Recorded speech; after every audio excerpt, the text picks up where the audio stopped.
19వ తేదీ రోజు మ్యాచ్లు నిర్వహించకూడదని టీమిండియాకు అసలు కలిసి రావట్లేదని నెట్టింట్లో ఓ వార్త ట్రెండింగ్ గా మారింది.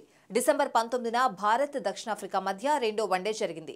ఈ మ్యాచ్లో టీమిండియా 8 వికెట్ల తేడాతో ఓటమి పాలైంది. 212 పరుగుల లక్ష్యాన్ని సౌత్ ఆఫ్రికా 2 వికెట్లు కోల్పోయి 43 ఓవర్ల లోపే ఛేదించింది.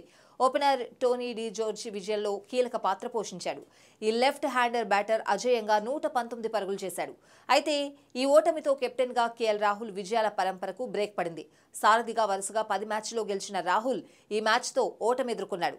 అయితే సరిగ్గా నెల రోజుల క్రితం నవంబర్ 19న భారత్ ఆస్ట్రేలియా ఫైనల్ జరిగింది. ఈ మ్యాచ్లో కూడా ఓపెనర్ ట్రావిస్ హెడ్ శతకం చేశాడు. హెడ్ కూడా ఎడమ చేతి వాటం బ్యాటరే. ఇక టీమిండియా నిర్దేశించిన 241 పరుగుల లక్ష్యాన్ని 43 ఓవర్లలోనే ఆసీస్ ఛేదించింది. అంతేగాక మెగా టోర్నీలో వరుసగా 10 మ్యాచ్ల్లో కెప్టెన్ గా విజయం సాధించిన రోహిత్ ఫైనల్తోనే ఓటమి చవిచూశాడు. అనుకోకుండా 19వ తేదీనే టీమిండియా కెప్టెన్ల విజయాల రికార్డుకు బ్రేకులు పడ్డాయి. ఇది యాదృచ్ఛికంగా జరిగిన 2 మ్యాచ్ల్లో పోలికలు ఎక్కువగా ఉన్నాయి. దీంతో 19వ తేదీన టీమిండియా మ్యాచ్లు నిర్వహించకూడదని, ఆ తేదీ మన జట్టును శనిలా వెంటాడుతోందని నెటిజన్లు కామెంట్లు చేస్తున్నారు.